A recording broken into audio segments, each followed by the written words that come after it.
Okay, we're going to continue the program with this distinguished panel of senior leaders. Without further ado, we'll begin with the Honorable Christine Griffin, Deputy Director of the United States Office of Personnel Management. It's great to be here. We've had a great day. It's flown by in a flash. I think we started off here at 8:30, and I feel like we haven't stopped running from event to event, and it's really been energizing, I think, for a lot of us to be here and to meet with students and to talk to a lot of folks from the university as well as the agencies. So it's really been a fun day, to say the least. That's really, I mean, one of the things that we really wanted to focus on with this panel was really the Q&As, right, from everybody. How many people were here this morning when we opened this up? All right, so a good amount. So I don't really want to repeat what OPM is doing, but just again for you to know, and I appreciate the presentation earlier, because one of the things we're really trying to focus on, and it's something that that President Obama and the whole administration cares about, is increasing the diversity and sometimes more importantly the inclusion part of the process once we get people in the door. That we really do want to recruit and hire a workforce that looks like the government, I mean the country that we're serving. It looks like America, and it's important for a number of reasons, not least of which is the innovation that comes from having that type of a workforce. So we're really thrilled to be here. We're very happy that the University of Texas has hosted this event. It's been great. But again, I think I said this morning, we all wouldn't be here without Mr. Ray. And there you are. Without Mr. Ray. It's really his vision about actually doing strategic outreach to Hispanic high school and college students that has encouraged us to all be here. So a round of applause for Mr. Ray.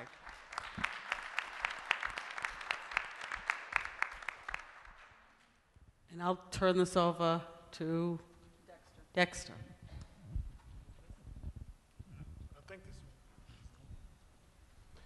Good afternoon. I want to echo the thanks to Mr. Ray. He's a force of nature.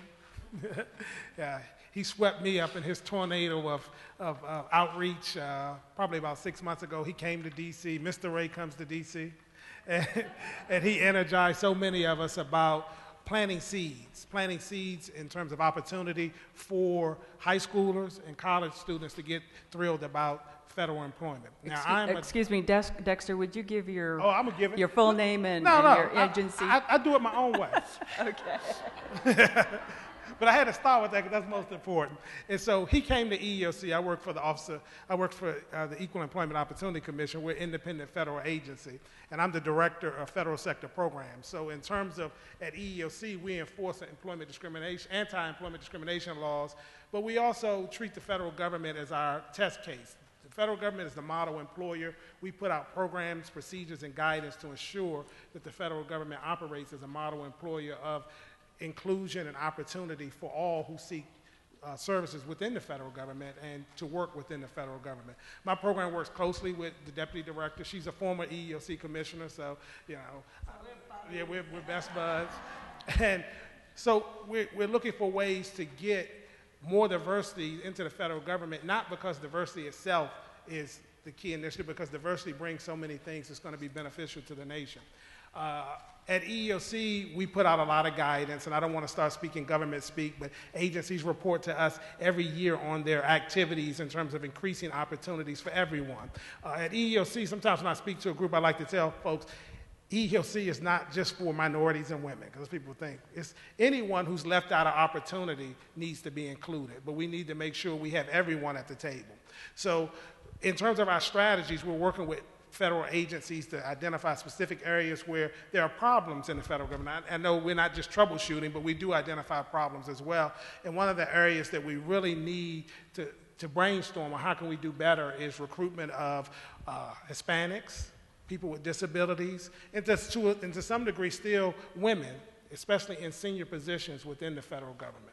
So we're working closely with our agencies, with our partners at OPM to try to explore avenues where we can do things more creatively. We can't tackle problems like in the season before by just hitting with compliance. How do we open up people's minds to understand what this benefit brings to the federal government? And so working with folks like Mr. Pate, is it Dr. Pate?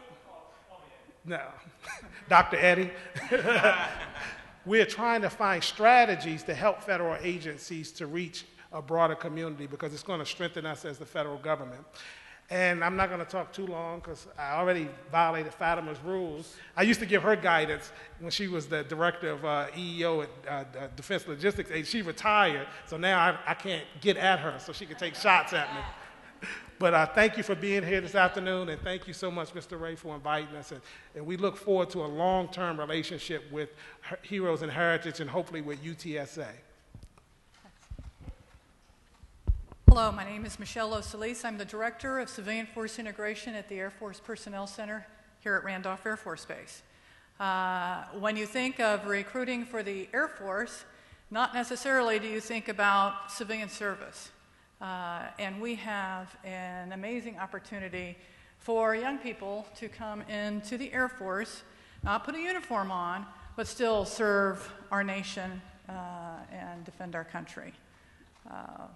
What we did about 18 months ago was start to do some of the strategic outreach that Dr. Pate is talking about. We put together an enterprise recruiting function. Initially, we looked specifically at interns, our college graduates, and bringing them into Air Force civilian service. We've since expanded our enterprise recruiting function to look not only at college students, but to increase diversity and also to look at filling our mission-critical occupations. So we've very much expanded our enterprise recruiting function within the Air Force civilian service. If I can put one word on it, it's opportunity. It's opportunity for 180,000 civilian jobs in the Air Force, all in just about any occupation that you can imagine, in just about any location you can imagine. We are here in the United States, and we are also supporting the military forces around the globe. I want to thank Mr. Ray for inviting us to this. This is absolutely what we need to be doing as far as outreach. So I appreciate the opportunity to be here. Thank you. Hello, my name is Stephen King. I'm Director of Disability Programs for the Department of Defense. I'd also like to thank Mr. Ray for having me here today. As a Disability Program Manager in the federal government, we have a lot of work ahead of us. There was a recent executive order which, depending on which sessions you attended, you probably heard a little bit about Executive Order 13548, which calls for the federal government to hire 100,000 individuals with disabilities over a 5-year period. I'm working very hard with our personnel office and the Office of Secretary of Defense to implement the executive order. And when we talk about inclusion and the importance of diversity, people with disabilities bring so much to the workplace. They're used to facing barriers, some physical, some architectural, some attitudinal, and a lot of times what we need to work the hardest on and put the most effort into is actually the attitudinal stuff, the stuff that we place upon others simply by thinking they cannot do something. And that was my message today in my session. That's my message now. Being a director of disability programs at Department of Defense, I truly feel like I'm the luckiest person in the world. I love what I do, and I know that we also have a very unique, very important responsibility and role to assist our wounded warriors, those individuals who have served our country, to have the freedoms that we have, and may have acquired a disability in that process. So that's what energizes me. That's what I'm most passionate about. And if I can assist any of you in any way, shape, or form when it comes to employment of individuals with disabilities, I'm certainly more than willing to do so. Thank you. Good afternoon. My name is Kathy Floyd, and I'm the Deputy Director for the U.S. Securities and Exchange Commission. And my role is investor education. And you might say, well, what is an investor education person doing here at a diversity conference? And I'm here for several reasons. One is that diversity is very important to the SEC. We are in a unique position that as we are implementing new rules and regulations, we have a number of positions that are open. For the first time, we are expanding as an organization, budget willing. We want to get a very diverse workforce and want to meet with as many people as possible. My other reason for being here is that one of the things that I talk about is not only investor education, but having the students be more financially literate. And we find that one of the reasons why people cannot work for us is because they have bad credit ratings, and that they don't understand that what they do financially can affect what they do career-wise. So I go around the country and I speak to a number of student groups and teacher groups to explain to them that it's all interrelated, and we want a more diverse workforce, but we need people who understand finances and who understand that they must maintain their credit report and maintain their credit rating in order to get jobs in the finance industry. So thank you for inviting us, and we look forward to being here next year. I'm Ronald Joe, and I head DOMI. It's the Defense Equal Opportunity Management Institute at Patrick Air Force Base. We do training and research at that institution on diversity, equal opportunity, and we train equal opportunity advisors for all of the services. I also, on an acting basis, head the Office for Diversity, Military Equal Opportunity. We do policy, which means we think about all the diversity issues, the strategic planning and diversity for our nation going forward. And I'd be interested to answer questions or talk to you about any one of those. I think that diversity, equal opportunity, and equal employment opportunity are absolutely critical for our nation in the years to come, because we have to talk about the available recruiting pool that will be available to us, without which we won't be able to have an armed forces and won't be able to have a Department of Defense that's properly structured with the necessary diversity, and I'll be happy to talk about that. Our youth, many of them are not in the eligible recruiting pool today, and it's shrinking. They're doing drugs, they're doing alcohol, they got poor credit ratings, as she just said, they've been in jail, and all those kinds of things, which makes them instantly not recruitable in our armed forces and in our Department of Defense. And so we've got to think about that. And what you're doing here, Mr. Ray, is outreach. And we need to work with our youth so that as many of them as possible, we can get them into the eligible recruiting pool so that we can do that. So I'll look forward to discussing some of those issues with you or answering questions in that area. Thanks, sir. Good afternoon. I'm Commander Roy Harrison. I'm the Special Assistant to Commander Navy Recruiting Command for Diversity Matters. I'm currently stationed in Millington, Tennessee. I've been in the Navy now for 31 years, 10 years as an enlisted person. I came straight out of high school, went to college for a couple of months, and realized that I needed some structure in my life. And being in college and making the choice that I could get up every single day and go to class, or I can go party all night long and sleep through the day, wasn't easy for me to make. So I made a decision to join the Navy, and I came in as an enlisted individual, and now I've been in the Navy for 31 years, and 21 of those is now as a naval officer. As a diversity manager, it's a strategic imperative, and it's critical to our national defense that we bring diversity of thought to every single meeting that we go to. It's not only important to count how many different people sit at the table of different color. It's important to count how many people sit at the table with different thoughts, so that we can win this war. As we look at the population today, as Mr. Joe has mentioned earlier, there is so many disqualifiers for people to serve as active duty. Not only the ones that he mentioned, but we also have health problems, That's why whoever created the Wii was very intelligent to get the kids off the couch so they could play all the video games all day long, but most of them they have to stand up and do it. And I'm a fan of that because I use it quite often myself to help me stay fit. But I've enjoyed the opportunity. I thank Mr. Ray for the opportunity to allow me to be here. It's an honor to be able to sit at a panel with such distinguished guests. Being a sailor, we're not supposed to be on land very often, but when they changed my job and sent me behind a desk to ask me to help recruit the Officer Corps, if you look at our services, especially the Navy, our enlisted force represents our communities quite well. But it's our Officer Corps, and it's our leadership, our senior flag officers. We don't look like what we represent. And so it's important that we spend a little bit of energy, time, and money to make sure that those same enlisted individuals can look up and see somebody that looks like them, that walks like them, talks like them, and can relate to one another, so they have something almost to live up to. Thank you. Good afternoon. I'm Captain Corky Frost, United States Coast Guard. I'd like to thank Mr. Ray for having us here today as well, and the University of Texas San Antonio for hosting. It's a wonderful venue. I come to you from the headquarters diversity staff in the Coast Guard, but I'm actually physically located here in San Antonio.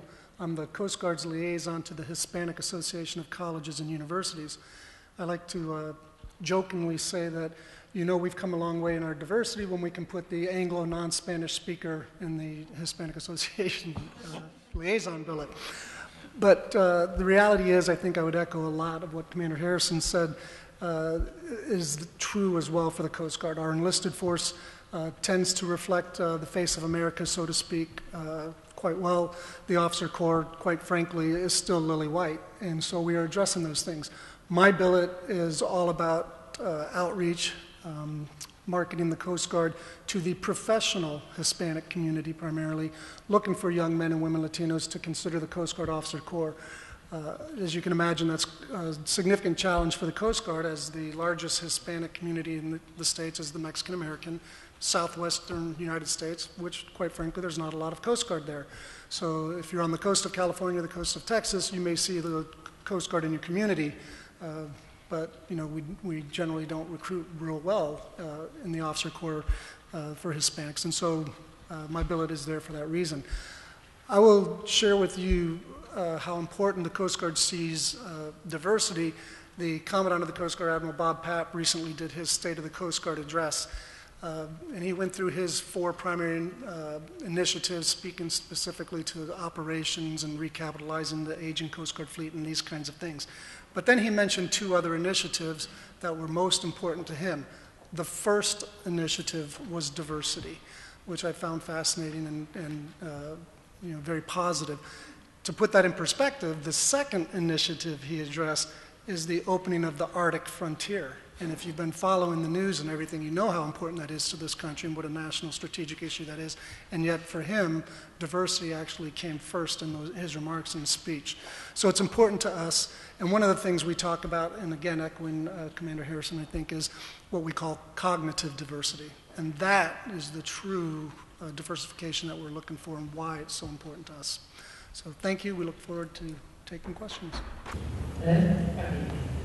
My name is Kat Warren, and I'm a student here at UTSA. Again, this is my second degree at UTSA.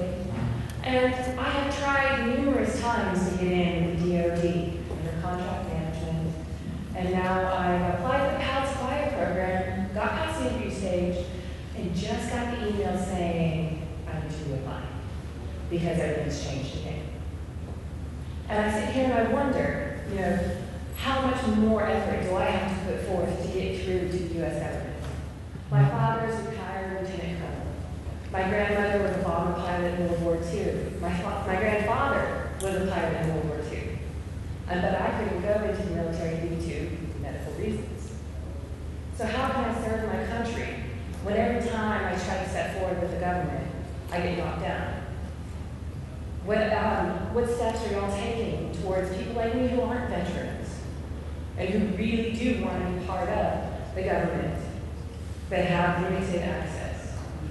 First, I'd like to thank you for your continued efforts to come into the federal government. That is noteworthy. Thank you very much. Appreciate that. We did lose, unfortunately, an authority here recently, and I think that what you are indicating is the loss of our intern hiring authority, not just with the Air Force, but across the federal government. As a matter of fact, we're in the process of converting our federal interns across the government into career conditional appointments. We did that yesterday, as a matter of fact. It is. It was an excellent appointing authority to reach our graduated college students.